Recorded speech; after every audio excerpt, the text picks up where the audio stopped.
रमेश एक गरीब आदमी था। वह दिन भर मजदूरी करके जो भी कमाई करता था वह खुश रहता था। और मदन अगले दिन और किसी दिन मदन को काम नहीं मिलता तो खाली हाथ घर आना पड़ता था और बच्चा कुचा खाना खाना पड़ता था। और दीपावली के एक दिन पहले कमला रमेश से बोली, सुनो जी, कल दिवाली है और घर में ना कुछ राशन है ना पैसे। अगर कहीं से थोड़े पैसों का इंतजाम हो जाता तो मैं बच्चों के लिए हलवा पूड़ी बना दूंगी। बच्चे खाकर खुश हो जाएंगे। अरे कमला, मैं कहां से लाऊं पैसे? पिछले 2 दिनों से मैं लगातार दुकानदारों के पास जा रहा हूं, लेकिन कहीं भी मजूरी का काम नहीं मिल रहा। माँ लक्ष्मी और भगवान गणेश की कृपा जरूर होगी। आज तुम्हें कोई ना कोई काम जरूर मिल जाएगा, तुम देखना।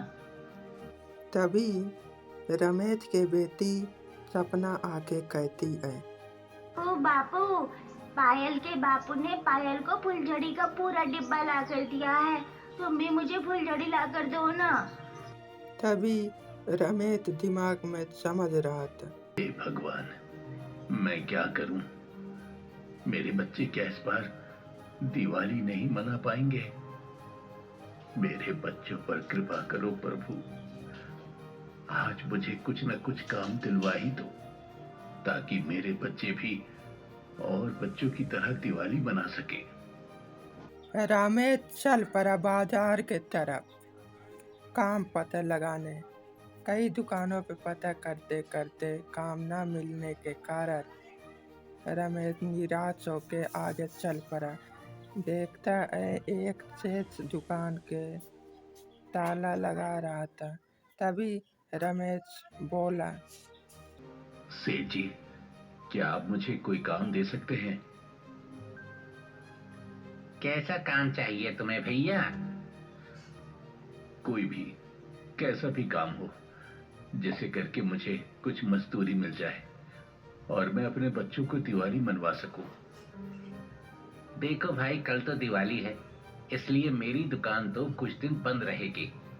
लेकिन मैं तुम्हें एक काम दे सकता हूँ, जिसके बदले में मैं तुम्हें 1,000 रुपए दूंगा। बताइए बताइए, क्या करना होगा मुझे सेठ जी?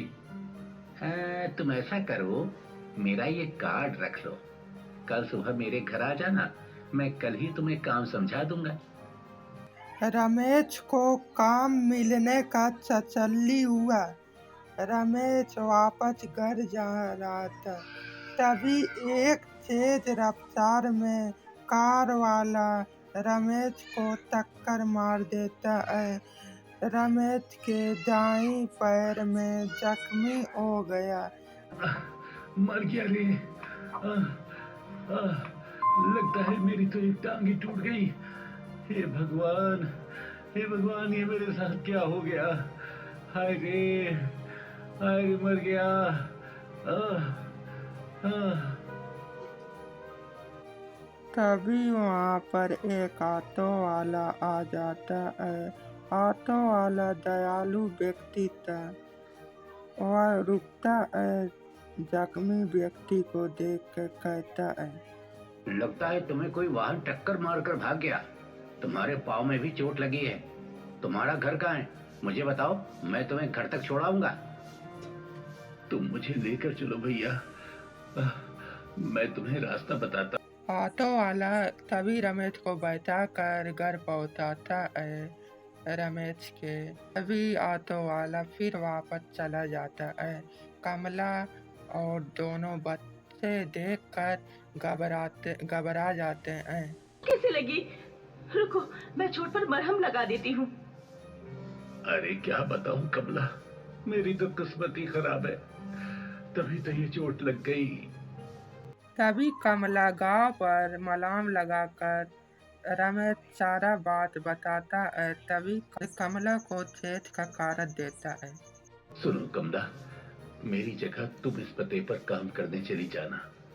1000 रुपए मिल जाएंगे तो हमारे बच्चे भी दिवाली मना लेंगे। ठीक है, मैं कल सुबह सेठ के घर चली जाऊँ। अगले दिन दिवाली थी, तभी कमला सेठ के घर पहुंचती है। कहती है, नमस्ते सेठ जी। नमस्ते नमस्ते। तुम कौन हो भाई? क्या लेने आई हो? सेठ जी, कल आपने कुछ काम करवाने के लिए मेरे पति को आज घर पर बुलाया था, पर दुर्भाग्य से कल ही उनका एक्सीडेंट हो गया था, इसलिए उनकी जगह मैं आपका काम करने आई हूँ। अरे ठीक है भाई, तुम मेरा काम करो या तुम्हारा पति, मुझे तो काम कराने से मतलब है। तो बताइए सेठ जी, क्या काम करना है? देखो भाई, आज रात को मेरी हवेली में दिवाली की पार्टी है। नौकर तो सब छुट्टी पर चले गए। तुम हवेली के बगीचे की साफ सफाई कर दो। पार्टी बगीचे में ही होगी। ठीक है सेठ जी, मैं अभी सफाई कर देती हूँ। कमला साफ सफाई करने लगती है। तभी मलकिन आती है और उनके बेटा 8 साल का था। मलकिन बोलती है, सुनो, बगीचे की सफाई करने के बाद काफी सारे बर्तन भी धोने हैं और मिठाई के डिब्बे भी पैक करने हैं। चिंता मत कीजिए सेठानी जी, मैं सारा काम जल्दी ही निपटा दूंगी। माँ, मैं बगीचे में आपके साथ खेलूंगा। नहीं राहुल, मुझे बहुत सारे काम हैं, तुम अकेले ही खेल लो। राउड बगीचे में खेलने लगता है। तभी चचानी कुर्सी पर बैठ के मोबाइल चलाते हैं। तभी पता नहीं कहाँ से सांप आ जाता है। राहुल के पैर में जच लेता है। तभी राहुल चीखने लगता है, माँ, माँ, मेरे पाँव में सांप ने डस लिया। हाँ? हाय हाय, मेरे लाल को सांप ने डस लिया। अरे अरे, कोई मेरे बेटे को बचाओ, कोई है? तभी चचानी जोर जोर से रोने लगती है और राहुल को गोद में लेके मचलने लगती है। तभी राहुल के मुंह से जाक आने लगता है। कमला राहुल के पास आती है। अरे कमला, जल्दी से सेठ जी को बुला, वो राहुल को अस्पताल ले जाएंगे। इसे जहरीले सांप ने काट खाया है। सेठानी जी, राहुल को अस्पताल ले जाने का समय नहीं है। मैंने देखा है, वो सांप बहुत जहरीला था। मैं सांप का जहर उतारना जानती हूँ। मैं अभी राहुल का जहर उतार देती हूँ। हाँ, अब उतार दे बहन, उतार दे, तेरा बड़ा एहसान होगा मुझ। कमला अपने मुंह से सोच सोच कर निकालती है विष को। तभी राहुल को होश आता है। तब तक सेठ भी आ जाते हैं। अरे भाई, क्या हुआ सेठानी? और ये राहुल के चेहरे पर हवाइयां सी क्यों उड़ रही हैं? सेठ जी, हमारे राहुल को सांप ने डस लिया था। तब चचानी सेठ जी को सारी बात बताते हैं।